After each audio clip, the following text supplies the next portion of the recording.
That's what it looks like in space. Oh, really? Because that's kind of what it looks like right now. Let me see. That is. Look. Oh, they moved it. Okay, Oh, that's all. pretty cool. That's Keep all. moving. That kind of looks like what it's... to the moon, will we set it up as a permanent settlement?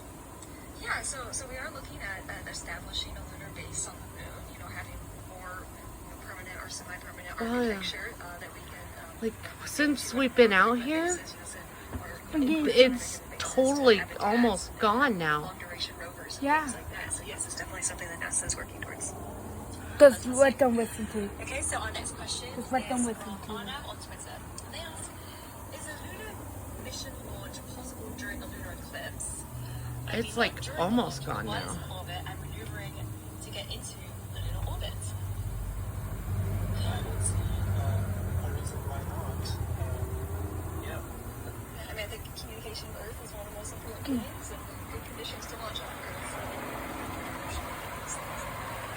So do you think there's a chance for any future lunar missions for that to happen? Yeah, I think it'd be really exciting. I mean, yeah, you know, there's cool visuals and probably has cool science. Okay, so our next question is from Snazzy Zazzy on Twitter, and they ask, would the Artemis crew deal with any abnormalities if they were on the moon during a lunar eclipse? For example, extra radiation from the sun. I think one of the difficulties that they would potentially face is Almost gone. right. No, it isn't. You have Well, a good amount of just sunlight coming in. barely a sliver now. You see that? And suddenly, Just like post this on YouTube. a divination tonight was big. And you know. And I just hope they're not doing one of those shadow paintings. I think that's about it. Yeah, and I think one thing to remember too is that generally these eclipses are not very long. And the one tonight is quite a bit longer than what we typically see. Yeah. Usually they're on the This is way longer than the YouTube is, Mom. Is it? Yeah, way longer. Like half an hour. So we're going to be taking Yeah. YouTube. later on in the show, but we are nearing to time. That's like right behind Really, us. really exciting. So I just saw the flashing lights going on there, Mom. Really? Yeah. Yeah, Joy, this is the big moment. You know, if we're keeping score at home, we're just about 4 minutes away from the main event totality. And if I swipe back to the screen here, 4 the track minutes, is- YouTube. The past couple minutes here in Horses on Morocco, they have a beautiful clear night there in the desert right now. You can see just the last little sliver of brightness here before Yep. the moon is eclipsed here for us. And we're starting to get some really interesting reddish color here. If I So just before we put went on, it tell me after something 9 interesting a.m. about the times that we must right here. There's, you know, down to the exact second. Not precise for us. Right, you would think that we know the geometry of the shadow and we can just figure that out, but it turns out that the width of the shadow at the moon is affected by the atmosphere, and of course the atmosphere on Earth is constantly changing. Yes, it it enlarges is. the shadow by about 1 to 2%, but for each eclipse it's a little bit different. So when we do the calculations, we use an average value, but Basically gone. we don't know precisely what it looks what like that in number is going to space be right until now. it actually happens. That looks And really this is actually cool. something that citizen scientists can help with. While Yeah. the shadow is moving across, you can time when that edge hits each crater, and you can do that at the end of totality as well. And this sort of keys down the size of that shadow. So, I mean, I think it's probably surprising to Basically people that we're gone. not certain to the millisecond Mom. when these things It's happen. But, you know, really close, buddy. Science is a little bit messy That's sometimes. basically gone. And we don't even fully understand all of the effects that are changing the size of that shadow. So it's an ongoing question. Yeah, and we've been watching them kind of adjusting the exposure a bit of the camera here to get this really dark area of the moon. And a couple of our other feeds as well have been kind of doing the same pattern as well here too. Can you tell us a little bit about this red color we're seeing starting to come up here? If I'm understanding correctly, it's a projection of all the sunrises and sunsets. People It who absolutely really is. want to see this Imagine how beautiful into that would be space to to see be this on the moon in and see it. person. Yeah, this Mom? is a color that's coming from Yeah. sunrises and sunsets. Imagine. It's the light Talking filtered about through the the driving atmosphere. us. Want to All go? the blue light is I'll scattered get me. away. Sure. The red light is I sort of don't refracted into that total shadow. And so that's why it's appearing red. It's very possible They that have the a color of suit this ready eclipse is somewhat darker than already usual for me. because of an eruption in Tonga in December, January. The number of aerosols of particles in the atmosphere It's gone, can affect the basically, darkness, Mom. and so there's a scale. There's still a that little we rate sliver. The darkness. The Basically scale goes gone from at 0 this to 4. moment. The scale was invented by an astronomer named Danjon. And so that's another thing that people can do. They can go outside and sort of judge the darkness of this compared to other. 10 out of It 10. is red. A little dark. It's red. Yeah. It is very red. You also You don't missed have cloud blood cover. moon, What kind of things too. can you see with the naked eye just looking up at the moon at this point?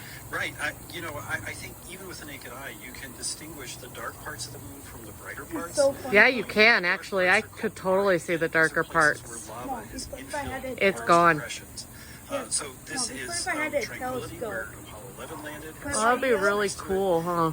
And Imbrium is up here. I should, you should go These to are the basalts. flip-flop These are like one. volcanic rocks. The They're very flip-flop dark. one, the Think bike of, telescope, like, this which is way. Hawaii, so You know why? geology background, you know about this. Yeah.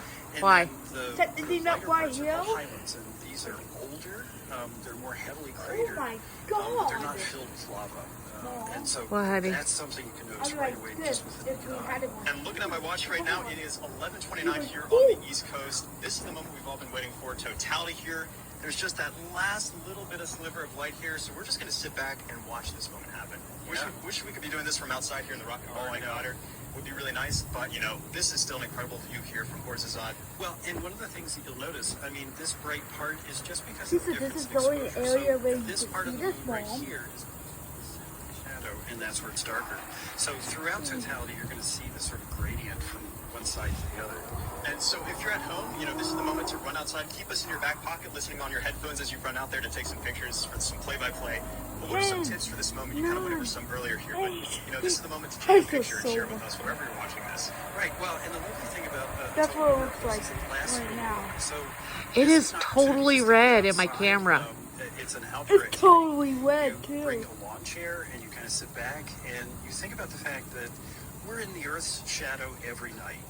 But this night, you are sharing that shadow with a body that's 250,000 miles away. It's the same shadow, which is kind of cool. And I can't help but think about what that view It's would like look like on the 10 moon. minutes. You know, imagine if you're an astronaut up there observing that. I Oh, would love that. I think it was imagine, mentioned Mom. a little earlier. You know how cool that A would question be? came in about Yeah. whether or not Apollo or any astronaut had seen a total lunar This eclipse. video, see. Almost. It's a live A broadcast. plan for one of the Apollo missions was to leave the TV camera pointed at the Earth, and It is this totally. was going to take place a few days later, but the camera malfunctioned and didn't have that opportunity. So it's another of the 1,000 reasons to go back. I think It's like if the you didn't opportunity to hit see it from there would just be 9:50, Mom. Yeah, and some count questions are coming in down. from social media here as well too. James Ito on Twitter asks, how often does this type of lunar eclipse occur? So, total lunar eclipses happen about every 6 months, but they're not always visible from where you are. The nice thing about lunar eclipses is that half the Earth can see them, but it might not be the half you happen to be in. So, mostly every 6 months. It just got really bright. Sometimes, it's 5 months in between, and sometimes you can have 2 in a row. And Who? occasionally, that 6 month pattern is sort of broken, and what you get is sort of partial and penumbral and less interesting Like 10 eclipses minutes for until a it's while. completely gone. And then suddenly you get a string of That's what totals it again. says, Mom. Amazing. And you've had a chance to really study the moon up close with some of the missions from NASA, like the Lunar. Oh, you see that? It's getting darker. Yeah, and Tell us a bit more about some of those types of things. Second Right, so this is actually what I do. video I've been working with Lunar Reconnaissance Orbiter data Oh, since something it launched in 2009. 9:50, Mom. And LRO I'm is going creating to global maps count of the moon down. that are. Well, I'm not gonna count. I'm not gonna do anything after I 10. think people had the impression that since I think Apollo, we're in a we total. had the moon all figured out, and we actually do almost nothing about it. I mean, we landed in 6 I'm pinpoints counting. on the surface. Okay. And that's what Ready? we got from Apollo. But LRO has been mapping the entire moon. We have millions of pictures of the surface. We have a very detailed shape of the surface. We have a record okay. of how the temperature changes on the surface, and this also tells us Holy something. cow! It that just we've got got really another- dark. Yeah, views coming in here. This is from San Diego. Looks like a beautiful clear night there. 10. We got some questions here. We're gonna stop it at. Asking, does this eclipse here affect the Thai San Diego? They'd be concerned about that with some surfing, you know. How does that affect their surfing? One. Occasionally